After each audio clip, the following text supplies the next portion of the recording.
Hey friends, if you wish to fix Windows Update error with the error code 0x800f0905, then please watch this video. I will guide you through the resolutions.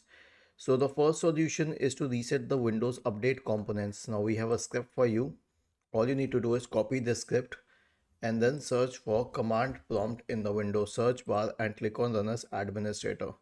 Paste the script here and hit enter. Now I'll tell you what this does. It will stop the services associated with Windows updates. It will delete the Windows Update profile. It will delete the contents of the software distribution and cat2 folders. It will re-register the DLLs.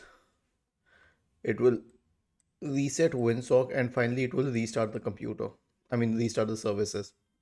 So most probably it will fix the problem, but if it does not, then here's what you can do.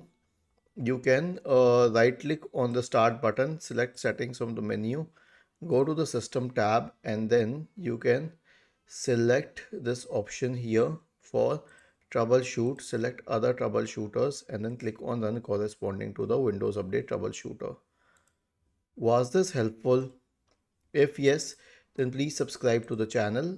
If not, then let us know in the comment section of the video on how we could help you further. Thank you for watching this video and have a nice day.